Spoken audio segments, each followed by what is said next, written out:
ব্যবসা করছি, আমি তার নামটা কপি করছি। সবাই আমি প্রতিবন্ধী, তারপর আমি টিকটক করি।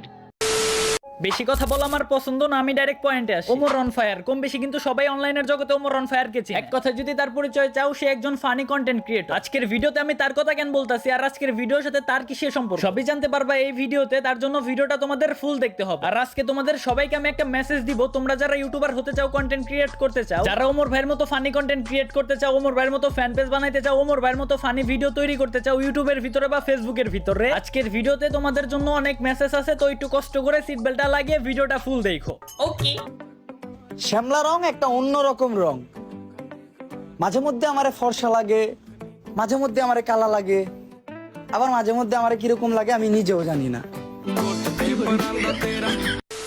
ওমর ভাইকে চিনে না, ওমর অন ফায়ারের ফানি ভিডিও পছন্দ করে না এমন মানুষ খুবই কম পাওয়া যাবে ইউটিউবের মধ্যে। এই ওমর ভাই একমাত্র মানুষ যার ভিডিও দেখে মানুষ অনেক সহজেই হেসে ফেলে। মানুষরে কাঁদানো খুবই সহজ, কিন্তু হাসানো অনেক কঠিন। কিছু মানুষ আছে যারা ওমর অন ফায়ারকে হেট করে। তারা কিসের জন্য হেট করে? একটা মাত্র কারণ, সেটা হলো ওমর অন ফায়ার টিকটক করে। শুধুমাত্র ইউটিউবে যে ফানি ভিডিও বানায় তেমন না, ওমর অন ফায়ার কিন্তু টিকটকেও আছে, টিকটকও করে। ভাই একটা জিনিস আপনারা মানেন বা না মানেন, একটা জিনিস কিন্তু সত্য, সেটা হলো মানুষের ভিতরে ভালো খারাপ আছে, তেমনই একটা জিনিসের ভিতরে ভালো খারাপ আছে। তেমনই টিকটকের ভিতরে ভালো কন্টেন্টও আছে, খারাপ কন্টেন্টও আছে। এ পর্যন্ত তো দেখলাম না ভাই টিকটকের ভিতরে এসে অশ্লীলতা ছড়াইতেছে, ওমর অন ফায়ার মেয়ে নিয়ে ভিডিও বানাইতেছে। সে টিকটকে ভিডিও বানাই বিদায় সে খারাপ হয়ে গেছে, বিষয়টা তেমন না। সে অ্যাটিটিউড ভিডিও এন্ড ফানি ভিডিওগুলো টিকটকে আপলোড করে, সাথে কিছু অশ্লীল কন্টেন্ট ক্রিয়েটরের বিরুদ্ধেও কথা বলে। এটার জন্য ওমর অন ফায়ার রে অনেকেই দেখতে পারে, কিন্তু আমার জানি কেন ওমর অন ফায়ার রে ভাল লাগে। কারণ কি, পোলায় যাই বলে ভাই পয়েন্টে বলে, যাই বলে একবারে ডিরেক্ট বলে। দ্যাটস ওয়াই আমার ভাল লাগে ওর ফানি ভিডিও দেখে। আমি হাসি, আমার মন খারাপ থাকলেও আমি ওর ভিডিও দেখলে ভাই মনটা খুশি হয়ে যায়। তার জন্য ওমর ভাইকে ভাল লাগে। আমি ওমর ভাইয়ের ফ্যান, এটা আমি প্রত্যেকটা ভিডিওতেই বলি। আজকের ভিডিওতে আমি ওমর অন ফায়ার নিয়ে কেন কথা কইতাছি, কারণ আজকের ভিডিওটা ওমর অন ফায়ারের একটা ফ্যানের,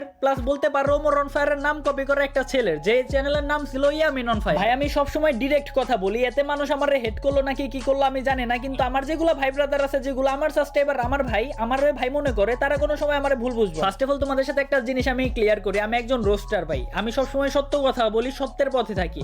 এমনও ভাই অনেক হইছে যেগুলো আমার ফ্রেন্ড সার্কেল ছিল, ভাই ব্রাদার ছিল ইউটিউবার, তাদের সাথে ভাই ওরা ভুল করছে, ওদের নিয়ে রোস্ট করছে, ওদের সাথে সম্পর্ক খারাপ হয়ে গেছে। তাতে আমার কোনো কিছু আসে যায় না। ওরা ভুল করছে, আমি রোস্ট করছি। এখন ওরা আমার সাথে সম্পর্ক খারাপ করে দিল, ওরা আমাকে ছেড়ে চলে গেল, তাতে আমার কিছু আসে যায় না ভাই। সত্য যেটা সেটা সত্য, আমার কাছে সত্য যেটা সেটা সত্য। তুমি পাবলিকরে বোকা বানাবা, আমি তোমার সাইডে দিব জীবনে। সো এক কথায় বলতে পারো ভাই আমি রোস্টার, আমার সাথে কারোর সম্পর্ক ভালো না। কিন্তু ইয়ামিন অন ফায়ার একটা চ্যানেল ছিল যে নাকি রাফি গল্পগুলো আপলোড করে থাকে। হ্যাঁ, ওমর অন ফায়ার থেকে নামটা কপি করে নাম হইলো Yamin on fire. Omar on fire সে জায়গা থেকে কপি করে রাখা হয়েছে ইয়ামিন অন ফায়ার। এই বিষয়টা সম্পূর্ণ বিষয় তোমাদের সাথে ক্লিয়ার করব।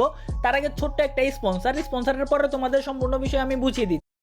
জাস্ট তার আম্মুরে বাঁচানোর জন্য। তোমরা যারা আমার অডিয়েন্স আছো, আমার পুরাতন ভাই ব্রাদার আছো, তোমরা কিন্তু সবাই জানো ওইটা নিয়ে আমি ভিডিও বানাই। আমি জানি আমার এই ব্ল্যাক সাকিব এফএস চ্যানেলটা যখন চলে যাবো, আমার পাশে কেউ থাকবো না, আমার বিপদে কেউ আমাকে সাপোর্ট করবো না। আমি ডাইরেক্ট বলতাছি কেউ থাকবো না ভাই। আমি যাদের সাপোর্ট করতেছি তারাও থাকবো ভাই। তবে আমি পরে সাপোর্ট পাবো, আমার পরে সাপোর্ট দিয়ে বড় করবে, এটা জন্য আমি ভিডিও বানাইতাছি না। আর এখন বিপদের টাইম, আমি তাকে একটু হেল্প করার চেষ্টা করতেছি। আমার বিপদের সময় কে আমার পাশে থাকলো কে থাকলো না এটা দেখার আমার টাইম নাই, আমার জন্য আমি একাই যথেষ্ট। যাই হোক, তোমাদের আগে পরিচয় করে দিই, তোমাদের আগে চিনিয়ে নেই যে এই পোলাটা কে এন্ড কি হয়েছে তার সাথে। মূলত পোলাটা একটা টিকটকার, মানে ভাই শুরু থেকে পোলাটাই টিকটক করে, টিকটকে তারা চিনে রাফি গল্পের মাধ্যমে। প্লাস এই পোলাটা রাফি গল্প নিয়ে ভাইরাল হলেও এই পোলাটার আমি চিনি ইসলামিক ভিডিওর মাধ্যমে, কারণ এই পোলাটার ইসলামিক ভিডিওগুলো আমি দেখতাম, আমার ভালো লাগতো। রিসেন্ট কিছুদিন আগে, বেশি দিন হবে না, অল্প কিছুদিন আগে, প্রায় 1 মাস ধরে চেষ্টা করা হইতাছে তার চ্যানেলটা ব্যাগানার। আসলে তার চ্যানেলটা তার কাছ থেকে চলে গেছে, সে আর গল্পগুলো আপলোড দিতে পারতাছে না। ইসলামিক গল্প বলো, রোমান্টিক গল্প বলো, হরর গল্প বলো, কোনো গল্পই সে আপলোড করতে পারতাছে না, কারণ তার এক সুখের একটা চ্যানেল হারিয়ে গেছে ভাই। একটা চ্যানেলের জন্য ভিডিও বানানো, একটা চ্যানেল বড় করা যে কতটা কষ্ট একটা কন্টেন্ট ক্রিয়েটরই বুঝে। আমি আর কিছু বলবো না, যা বলার ইয়ামিন অন ফায়ারই বলুক, সম্পূর্ণ বিষয় তোমরা তার মুখ থেকেই শুনো। বিষয়টা আসলে কি হয়েছে।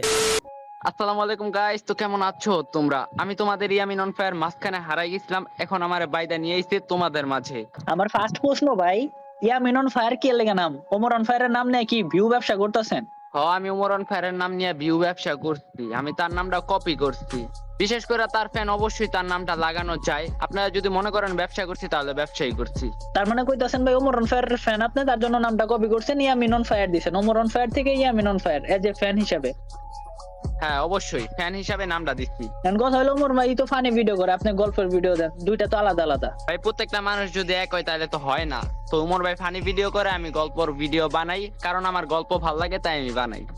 আচ্ছা, গল্পের আইডিয়াটা কে দিছিল ভাই? মূলত গল্পের আইডিয়া কেউ দেয় নাই, ফার্স্টের থেকে লং ইসলামিক ভিডিও বানাইতাম, তারপরে মাথায় চিন্তা ভাবনা আসলো যে একটা গল্প বানানো উচিত, তো একটা গল্প বানাইছি, গল্পটা আলহামদুলিল্লাহ অনেক ভিউজ হয়েছে, তারপর রাফি গল্প বানাইছি, ওইটা পুরো ট্রেন্ডিং কাঁপাই দিছে, দেন ইভেন এই যে আজ থেকেই গল্পের প্রতি একটা নেশা পড়ছে, তাই জন্য গল্প বানাই, কেউ আইডিয়া দেয় নাই। ইদানিং কয়েক মাস ধরে দেখতেছি কোনো জায়গায় আপনার গল্প পাওয়া যাইতেছে না, টিকটকেও পাওয়া যাইতেছে না, ইউটিউবেও পাওয়া যাইতেছে না, কাহিনী কি? তো টিকটকে গল্প দেই না, 3 মাস হয়ে গেছে, আর টিকটক থেকে চলে আইছি। আর ইউটিউব চ্যানেল যেটা ছিল, তো একটা সমস্যার কারণে চ্যানেলটা চলে গেছে, তাই আর কোনো ইচ্ছা নাই যে এগুলা বানানো, তাই জন্য আর কি গল্প আসে না। তো যারা সাধারণ পাবলিক আছে তারা এখন গল্প কই পাবো? ইয়ামিন অন ফায়ার কি আর ব্যাক করবো না?